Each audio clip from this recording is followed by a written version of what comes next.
오늘 성령 강림주일을 맞이하여서 하나님 앞에서 우리가 은혜 받고자 하는 설교 제목은 아버지의 약속하신 것 성령입니다. 사도행전 기록 연대는 AD 61년에서 63년경이다. 또한 어떤 이는 AD 61년에서 62년경이다. 이렇게 주장하는 자들이 있습니다. 누가 사도행전을 기록했어요? 누가예요, 누가. 의사였던 누가입니다. 누가가 누가복음과 사도행전을 기록하였습니다. 오늘 본문 1절을 보면 먼저 쓴 글이라고 나오죠. 이 먼저 쓴 글이란 누가복음을 말합니다. 오늘 본문 1절에서 2절 한번 읽어보겠습니다. 데오빌로여, 내가 먼저 쓴 글에는 무릇 예수의 행하시며 가르치기를 시작하심부터 그의 택하신 사도들에게 성령으로 명하시고 승천하신 날까지 이를 기록하였노라. 이렇게 증가하고 있는데 이 먼저 쓴 글이 누가복음을 말하고 있습니다. 누가복음을 요약해서 이렇게 증거하고 있습니다. 수신자가 누구인가 하면 데오빌로예요. 본문 1절에서 보면 데오빌로요 이렇게 증거하고 있고, 누가복음 1장 3절에서 보면 데오빌로 각하라고 이렇게 증거하고 있습니다. 그래서 데오빌로에 대하여 여러 견해가 있어요. 당시 총독 이상의 관직자들에게만 붙여지던 각하라는 존칭이 그에게 사용된 것으로 보아서 그를 당시 유대 지방의 총독이었던 벨릭스다, 또 베스도다 이렇게 보는 견해가 있습니다.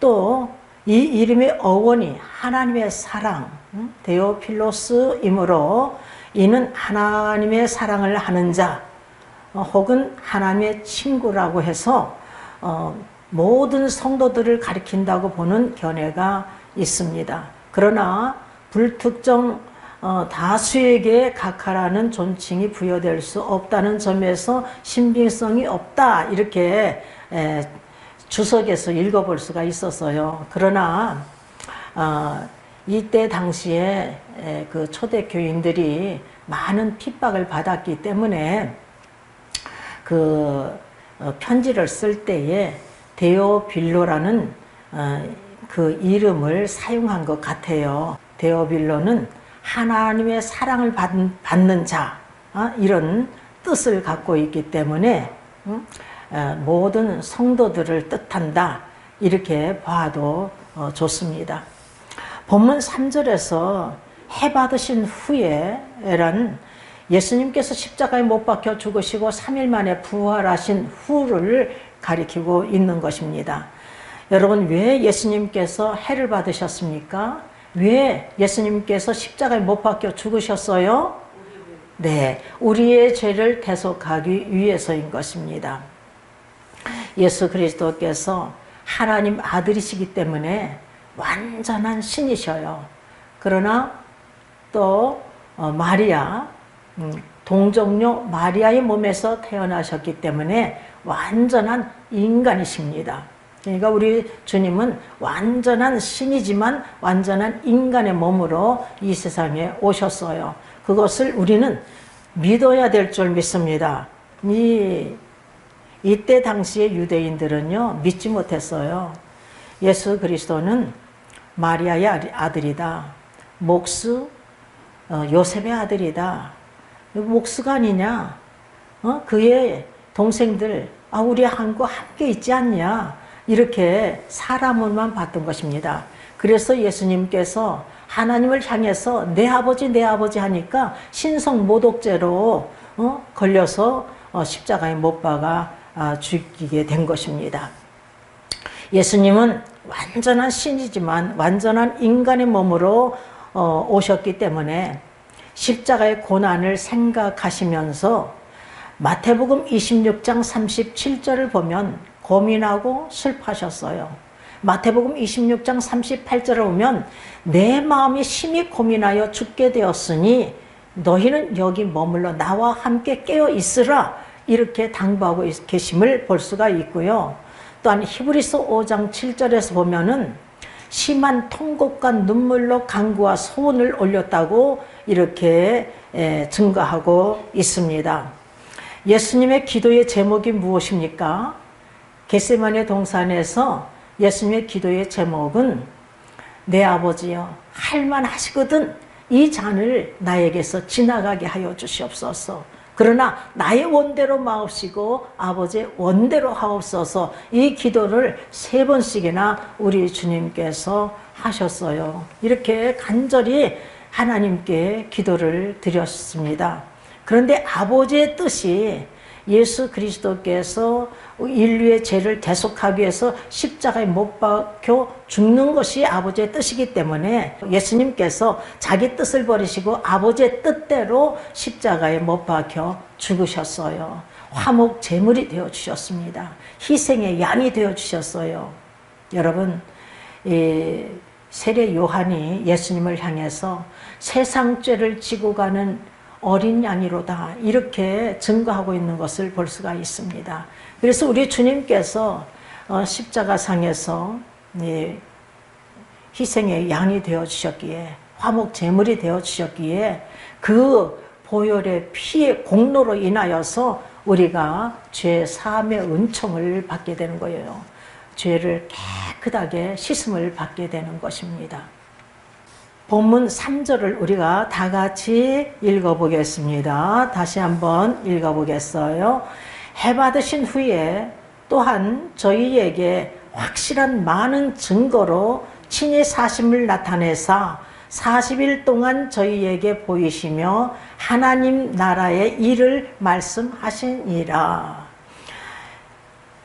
예수님께서 해받으신 후에 예수님께서 십자가에 못 박혀 죽으시고 3일 만에 부활하신 후에 확실한 많은 증거로 친히 사심을 나타내 보이셨는데 며칠 동안 보여주셨다고요? 40일 동안 보여주시면서 하나님 나라의 일을 말씀하셨습니다. 제일 먼저 누구에게 보여주셨습니까? 7 귀신 들렸다가 고침받은 막달라 마리아에게 보여주셨어요. 그래서 이 막달라 마리아가 얼마나 기쁘겠어요. 그래서 슬퍼하고 울고 있는 제자들, 주님의 제자들에게 가서 예수님께서 살아나셨다, 예수님께서 부활하셨다, 내가 보았다 해도 그들이 듣고도 믿지 않았던 것입니다. 그 다음에 누구에게 보여주셨느냐 하면은 시골길을 가고 있는 2 사람에게 예수님께서 다른 모양으로 나타나셔서 보여주셨어요. 그래서 이들도 남은 제자들에게 가서 예수님께서 부활하셨다, 예수님께서 다시 살아났다, 우리가 보았다 해도 듣고도 믿지 않는 거예요. 그래서 예수님께서 그들의 믿음이 없는 것과 마음이 완악한 것을 꾸짖으셨습니다. 그 이유는 자기의 살아난 것을 본 자들의 말을 듣고도 믿지 아니하였기 때문이라고 마가복음 16장 14절에서 증거하고 있어요. 우리는 다 믿는 자가 돼야 될 줄 믿습니다. 부활의 증거를 증거할 때 믿는 자가 돼야, 듣고 믿는 자가 돼야 될 줄 믿습니다. 예수님께서 죽은 자 가운데서 부활하신 사건은 참 중요합니다. 왜 중요한 줄 아십니까?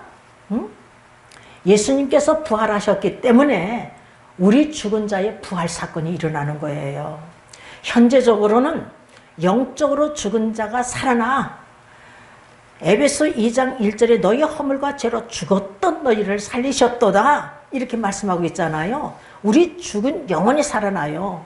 그런데 예수님께서 이제 재림하시면, 예수님께서 앞으로 강림하시면 이때는 무덤 속에 있는 자들이 다 살아납니다.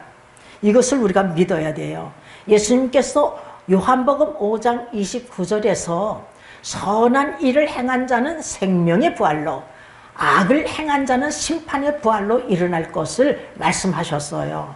그런데 선한 일을 행하는 자들이 예수 그리스도를 믿지 않는데도 선한 일을 행하는 자를 말하는 게 아니에요. 예수 그리스도를 믿고 선한 일을 행한 자, 또한 구약에서는 하나님을 믿고 선한 일을 행한 자는 생명의 부활로, 악을 행한 자는 심판의 부활로 일어날 것을 예수님께서 말씀하고 계시는 것입니다. 여러분, 가장 악한 자가 누구라고 그랬어요? 예수 그리스도를 믿지 않는 자, 하나님을 믿지 아니하는 자가 가장 악한 자예요. 왠 줄 아십니까? 아무리 살인마 같은 자, 므낫세는 아주 살인마예요. 예루살렘 이가에서 저가까지 무지한 자를 무시해 죽였잖아요. 이런 살인마도, 그리고 또한 어떤 우상을 섬겼다 해도, 그리고 간음죄를 범했어도, 그리고 도둑질했어도, 거짓말을 했어도 회개하기만 하면 구원받아요. 그러나 예수 그리스도를 믿지 않는 자 구원받을 수가 없는 것입니다. 그러니까 가장 악한 자는 예수 그리스도를 믿지 않는 자예요. 하나님을 믿지 않는 자인 것입니다. 우리는 죽은 자의 부활 사건을 반드시 믿음으로 믿어야 될 줄 믿습니다. 고린도전서 15장은 부활장이에요. 부활장. 거기서 뭐를 사도 바울이 강조하고 있느냐 하면, 육체의 죽은 자에 다시 사는 것이 없으면 예수 그리스도도 다시 살지 않았다. 죽은 자에 다시 사는 것이 없으면 예수 그리스도 다시 살지 않았다고 강조 노래를 부르고 있어요. 우리가 그 말씀을 한번 펴보겠습니다. 고린도전서 15장 12절서부터 읽겠습니다. 그리스도께서 죽은 자 가운데서 다시 살아나셨다 전파되었거늘 너희 중에서 어떤 이들은 어찌하여 죽은 자 가운데서 부활이 없다 하느냐. 여기서 죽은 자는 육체의 죽은 자를 말하는 거예요. 만일 죽은 자의 부활이 없으면, 여기서도 육체의 죽은 자의 부활이 없으면 그리스도도 다시 살지 못하였으리라.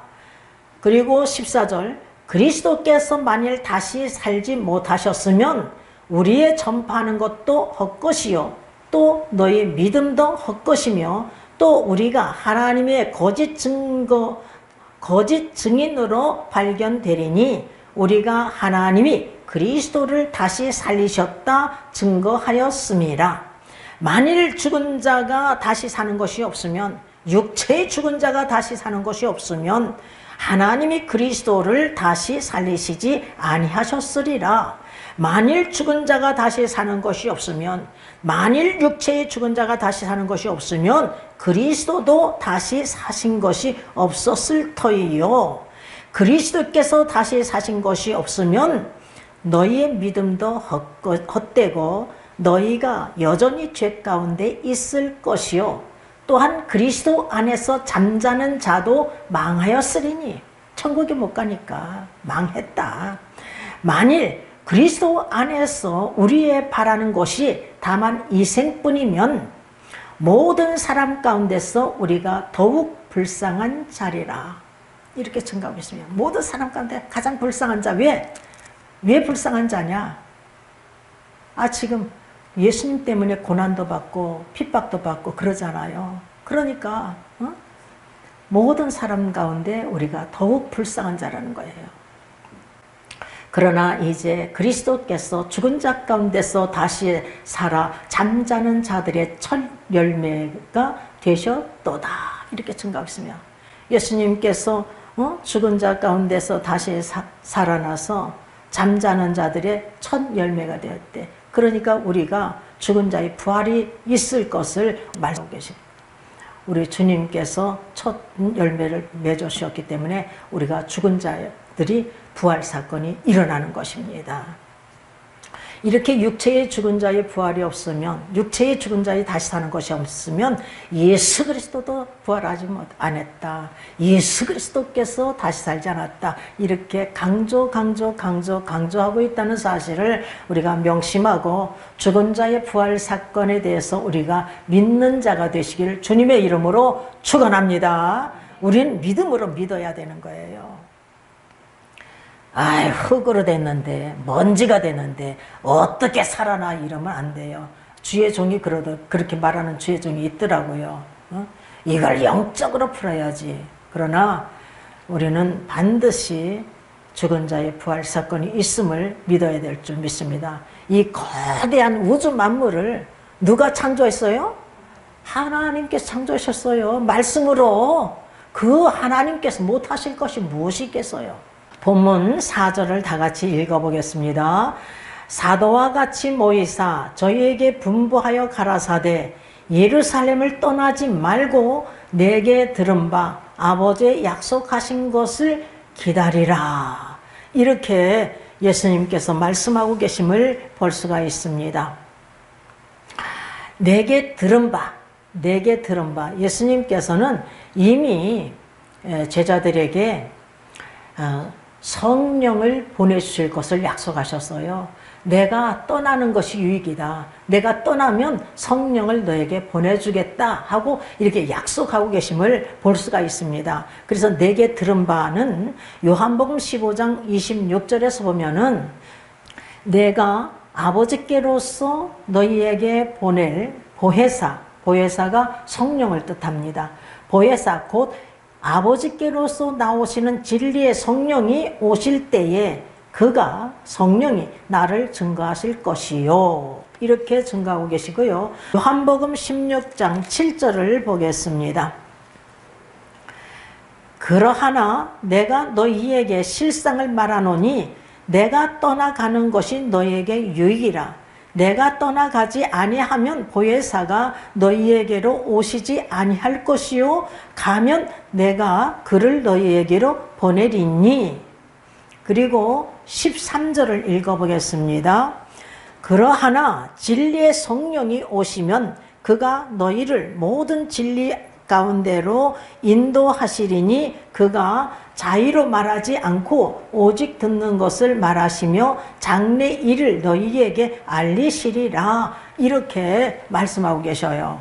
그러니까 예수님께서 떠나가시면, 하늘에 올라가시면 이제 성령을 보내주실 것을 약속하고 계심을 볼 수가 있습니다. 그런데 특히 말이에요.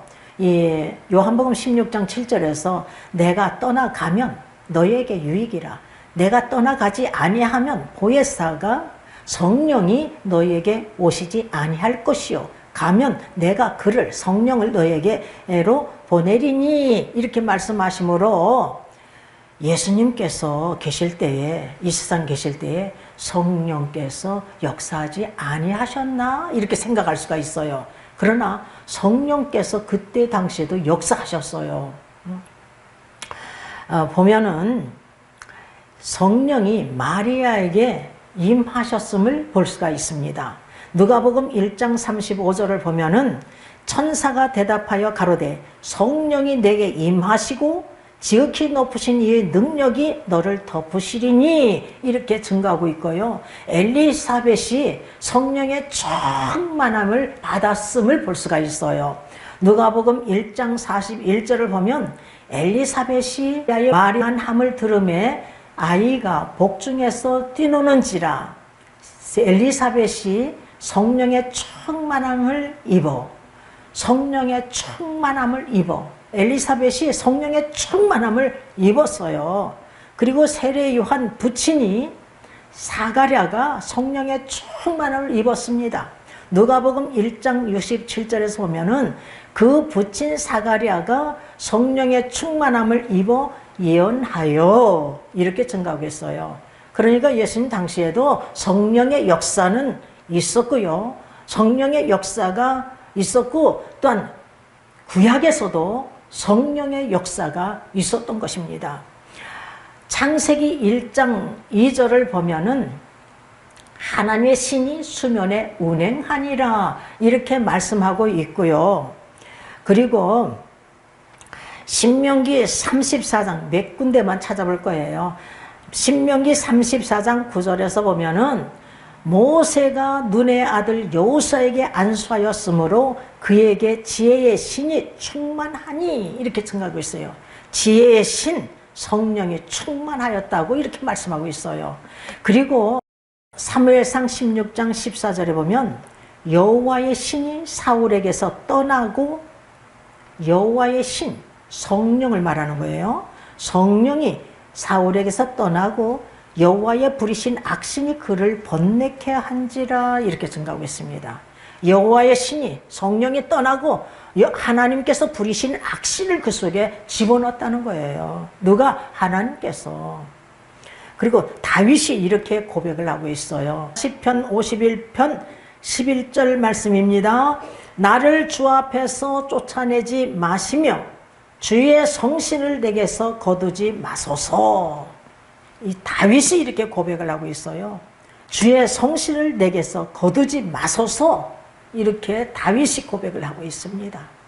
주의 성신이 떠나면 죽으니까, 멸망받으니까, 지옥에 가니까, 영벌에 처하니까, 이렇게 간청을 하고 있는 것을 볼 수가 있는 것입니다. 그러므로 구약이나 신약이나요, 성령의 역사는 계셔요.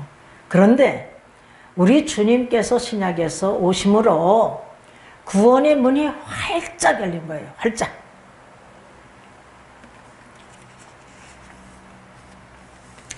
자, 본문 4절에서 5절을 보면은, 그 4절 끝부분에 보면은요, 아버지의 약속하신 것을 기다리라.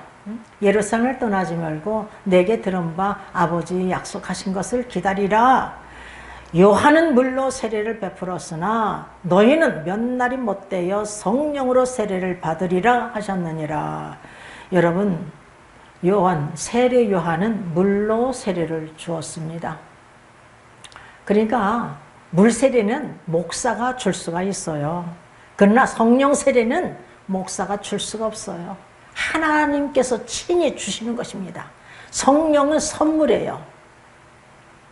왜 성령 세례를 받아야 됩니까? 왜 성령 세례를 받는 것이 중요합니까? 성령 세례를 받지 않으면 하나님 나라를 볼 수도 없고 들어갈 수가 없기 때문인 거예요. 여러분, 성령 세례를 받지 않으면 하나님 나라를 볼 수도 없고 들어갈 수 없기 때문인 것입니다. 그래서 요한복음 3장 3절에 보면 예수님께서 니고데모라는 사람, 니고데모는 유대인이며 바리새파 사람이며 관원이에요. 관원. 우리나라로 말하면 국회의원 정도 돼요. 또한 요한복음 3장 10절에 보면 이스라엘 가르치는 선생이에요. 예수님께서 이 니고데모에게 진실로 진실로 내게 이르노니 사람이 거듭나지 아니하면 하나님 나라를 볼 수 없느니라, 이렇게 말씀하셔요. 근데 니고데모가 성령 체험을 하지 못하였기 때문에 성령에 대해서 알지 못해요. 그래서 엉뚱한 소리를 하는 거예요. 사람이 늙으면 어떻게 날 수 있습니까? 두 번째 모태에 들어갔다 날 수 있습니까? 이렇게 질문을 합니다. 이렇게 어리석게 질문해요. 그럴 때 예수님께서 요한복음 3장 5절에서 진실로 진실로 내게 이르노니 사람이 물과 성령으로 나지 아니하면 하나님 나라에 들어갈 수 없느니라, 이렇게 말씀하고 있습니다. 물은 물세례로 볼 수 있지만 물은 말씀으로 볼 수가 있어요. 말씀과 성령으로 새롭게 태어나지 아니하면 하나님 나라에 들어갈 수가 없는 거예요. 그러니까 성령으로 거듭남이 얼마나 중요한가를 우리가 알 수가 있는 것입니다. 제가 성령을 받고 나니까, 제가 40살 때 성령 받았다고 했잖아요. 성령을 받고 나니까 이야, 몇십 년을 교회에 왔다 갔다 해도 소용이 없다. 성령을 받아야지. 성령을 받아야 저 천국에 들어가지. 이게 딱 답이 오더라고요. 그런데 성경을 읽다 보니까 성령을 받지 아니하고선 저 하나님 나라를 볼 수도 없고 들어갈 수 없다고 예수님께서 말씀하고 계셔요. 성령은 하나님의 선물인데 방법이 있어요. 성령을 받는 방법이 있습니다. 첫째가 뭔지 아십니까? 오직 믿음으로, 예수 그리스도를 믿음으로 성령을 받을 수가 있는 거예요. 구약도 믿음으로 받을 수가 있는 거예요. 하나님을 믿음으로 받을 수가 있는 것입니다. 그래서 아브라함이 창세기 15장 6절에서 아브라함이 여호와를 믿으니 이를 의로 여겨주셨다고 그랬어요. 의롭다움을 받는다는 것은 성령을 받은 상태를 말하는 거예요. 사도 바울은 사도행전 19장 2절에서 어떤 제자들, 아볼로 제자들에게 질문해요. 너희가 믿을 때에 성령을 받았느냐? 그러니까 이 아볼로 제자들이 자기 스승이 성령 세례를 몰라. 요한의 세례만 알아요. 성령 체험을 하지 못했기 때문에 요한의 세례만 알아. 그렇기 때문에 그 제자들이 뭘 알겠어요. 아니라 우리는 성령이 있음도 듣지 못하였노라 이렇게 고백을 하고 있는 것을 볼 수가 있습니다. 아볼로는 학문과 성경에 능한 자래요.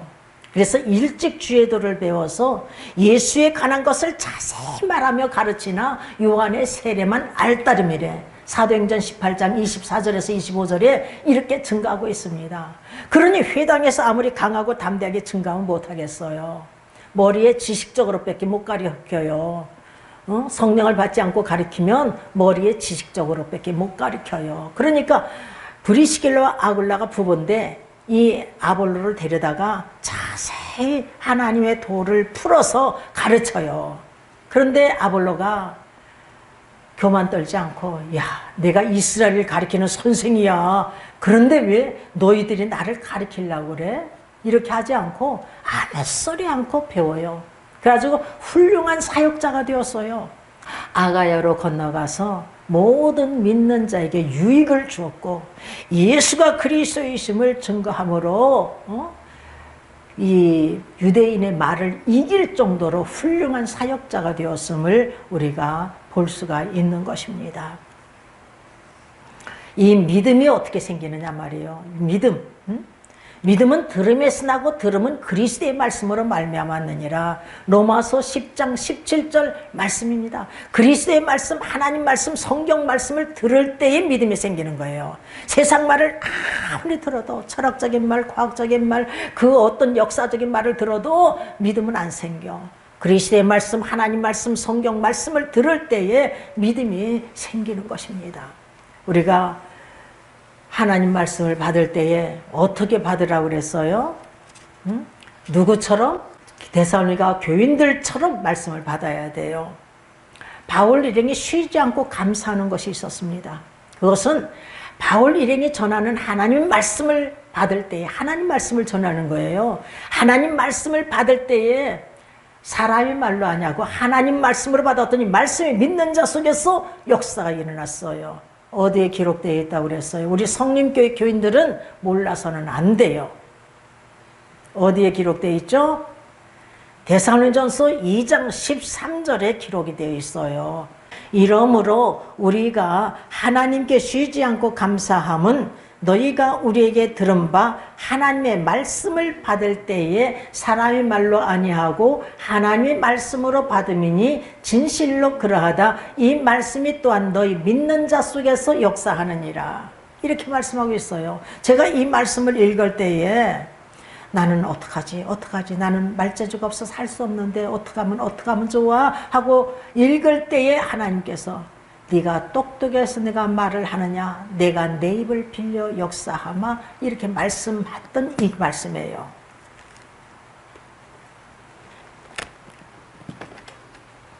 이 바울 일행이 전하는 하나님 말씀을 받을 때 사람의 말로 하냐고 하나님 말씀을 받았기 때문에 데살로니가 사람들은 말이에요. 경건한 헬라인의 큰 무리와 적지 않은 귀부인들이 바울의 고난을 받았다고 사도행전 17장에서 증거하고 있어요. 또한 우리는 고넬료의 가정처럼 말씀을 받아야 됩니다. 고넬료는 로마 백부장이에요. 이방인이에요. 근데 하나님 역사로 베드로를 자기 집에 영접했어요. 영접했을 때 그의 고백이 우리는 주께서 당신에게 명하신 모든 말씀을 듣고자 하여서 우리가 다 하나님 앞에 있나이다. 이렇게 고백을 하고 있어요. 사도행전 10장 13절에서 이렇게 고백을 하고 있습니다. 우리는 주께서 당신에게 명하신 모든 것을 듣고자 하여 다 하나님 앞에 있나이다. 이런 사모함이 있었기 때문에 베드로가 말씀을 증거하니까 거기에 듣는 자들이 다 성령을 받았대요. 나는 우리 성도들이요, 이런 역사가 일어났으면 좋겠어요. 다 성령을 받고 방언이 터지는 역사가 일어나 버렸어요. 얼려르소 파스바스 카라이디 칸지리언 리프리스 파시알라시코 션도 리카스와라디스 칼라이디 캄버파라디오토 포 리프리스 카션도로스 칼리아 리리스 파스바스 카라이디 캄버파라디오토 포 리리스 프리스 카션도로스 칼리아 얼려르소 파스바스 칼라이디 캄버파라디오토 포 리리스 파라이스바스 칼라이디 칸지리언. 이런 방언이 터지는 역사가 일어났어요. 저는요, 처음에 한국말 방언이 터졌어요. 근데 한국말 방언하니까 사람들이 인정하지 않으니까 하나님 새 방언을 주시옵소서 했더니 중국 계통의 방언을 했어요. 그 방언이 달라졌어요. 저는 하나님께서 참 방언도 주셨지만 찬양, 방언 찬양도 하나님께서 주셨어요. 은사로 이렇게 주셨어요. 은사예요, 은사. 자, 우리가 오직 믿음으로 이렇게 성령을 받을 수가 있어요. 그리고 두 번째는 회개함으로 성령을 받을 수가 있는 것입니다. 사도행전 2장 38절에 보면 너희가 회개하여 각각 예수 그리스도의 이름으로 세례를 받고 죄 사함을 얻으라 그리하면 성령을 선물로 받으리니 이렇게 증거하고 있습니다. 그리고 세 번째는 구하고 찾고 문을 두드리면 성령을 주신대요. 우리 주님께서 약속하셨습니다. 마태복음 7장 7절에서 11절에 보면은 구하라 그리하면 주실 것이요 찾으라 그러면 찾을 것이요 문을 두드리라 그러면 열릴 것이요 구하는 자가 얻을 것이요 찾는 자가 찾을 것이요 문을 두드린 자에게 열릴 것이니라. 어느 누가 자식이 떡을 달하면 돌을 주며 생선을 달하면 뱀을 주겠느냐. 악한 자일지라도 자식에게 좋은 것을 줄 줄 알거든 하물며 하늘에 계신 너희 아버지께서 구하는 자에게 좋은 것을 주시지 않겠느냐. 누가복음 11장 13절에서는 구하는 자에게 성령을 주지 않겠느냐. 구하는 자에게 좋은 것 성령을 주시겠다고 약속하고 계셔요. 우리 하나님은 나의 하나님, 우리 각자 나의 하나님이에요. 나의 하나님께서 우리가 구하고 찾고 문을 두드리면 주신대요. 저는요, 성령 충만을 몰랐기 때문에, 왜 성령으로 거듭나야 되는지 몰랐기 때문에 성령을 달라고 구하지는 않았어요. 유치부 아이를 죽임으로 말미암아 한 달 동안 제가 막 고민하고 울고 방황했거든요. 한 달 지나고 났더니 나를 도로 찾았어. 내가 이 세상에서 가장 행복한 사람이고 기쁨이 속에서 넘쳐요. 마음속에서 입이 10개라도 감사기도밖에 할 것이 없는데 우리의 생명을 거둘 것만 같아가지고 쉬지 않고 기도한 거예요. 하나님 나는 너무나 기뻐요. 입이 10개라도 감사기도밖에 할 것이 없어요. 우리의 생명을 거두지 마시옵소서. 우리의 생명을 거두지 마시옵소서. 이 기도를 한 거예요. 그런데 성령의 충만함을 부어주실 줄이야 생각하지 못했습니다. 예수님의 제자들이 예수님께서 분부하셨잖아요. 예루살렘을 떠나지 말고 내게 들은 바 아버지의 약속하신 것을 기다리라 이렇게 분부하셨잖아요. 그래서 예수님의 명령대로 예루살렘에 돌아왔어요. 주님의 제자들이 예루살렘에 돌아왔어요. 예수님 말씀에 순종하여 돌아와서 여자들과 예수님의 모친 마리아와 또한 예수님의 아우들 모두가 다 몇 명이냐면 120명이 마음을 같이하여 전혀 기도에 힘썼을 때에 오순절날 성령의 충만을 받았던 것입니다. 이때도 방언이 터지는 역사가 일어났던 거예요. 사도행전 1장 12절 보면은 제자들이 감람원이라 하는 산으로부터 예루살렘에 돌아오니 이렇게 증가하고 있고요. 11 제자들이 14절 여자들과 예수의 모친 마리아와 예수의 아우들로 더불어 마음을 같이하여 저녁 기도에 힘쓰니라. 이때의 수가 몇 명이냐? 15절 모인 무리의 수가 한 120명이나 되더라 이렇게 증가하고 있어요. 그리고 이제 2장 1절을 보면은 오순절날이 이미 이름에 저희가 다 같이 한 곳에 모였더니 그 다음에 4절을 읽겠습니다. 저희가 다 성령의 충만을 받고 성령의 말하게 하심을 따라 다른 방언으로 말하기를 시작하니라 이렇게 증가했어요. 예수님 제자들이 예루살렘에 돌아와서 예수님의 모친 마리아와 또한 주님의 동생들과 그리고 여자들 120명이 마음을 같이하여 전혀 기도에 힘썼을 때에 이렇게 성령의 충만을 받고 있는 것을 볼 수가 있습니다. 저도 3개월 동안 쉬지 않고 기도하다가 성령 충만을 받게 되었어요. 자, 네 번째는 찬양을 부를 때 성령을 받습니다. 찬양은 곡조 있는 기도예요. 그래서 제가 34장 새 찬송가는 10장을 부를 때에 놀라운 역사가 일어났어요. 그 말씀대로 역사가 일어났어요. 전능왕 오셔서 성령이 오셔서 큰 증거 주옵소서 했더니 저에게 큰 확신을 주시고 존귀한 주님을 영광 좀 배웠고 영원히 모시게 하옵소서 했더니 존귀한 주님이 친히 안수해 주시고 하나님과 대화를 나누었던 자 아니겠습니까? 자, 찬양을 부를 때 곡조 있는 기도이기 때문에 우리가 성령을 받는 역사가 일어납니다. 그리고 또한 5번째는 주의 종에게 안수받을 때 성령을 받아요. 사도행전 19장 6절에서 7절을 보면은 바울이 어떤 제자들, 아볼로 제자들에게 안수하니까 그들이 다 성령 충만을 받아가지고 방언이 터지는 역사가 일어나고 있는 것을 볼 수가 있습니다. 12사람쯤 되었대요. 그리고 베드로와 요한이 사마리아 성에 갔어요. 그러니까 사마리아 성이 하나님 말씀을 받았다라는 이 소식을 듣고 사도들이 베드로와 요한을 사마리아 성에 보냈어요. 그런데 그들이 말씀을 받았긴 받았는데 한 사람도 성령을 받은 사람이 없대요. 그래서 성령 받기를 간절히 원하고 나서 이들에게 안수함에 다 성령 받는 역사가 일어났어요. 이들이 성령 받는 역사가 일어났던 것입니다. 사도행전 8장 17절을 한번 집에 가셔서 읽어보시길 바랍니다. 우리 성도들은 한 사람도 빠짐없이 아버지의 약속하신 것 성령을 다 받으시기를 주님의 이름으로 축원합니다.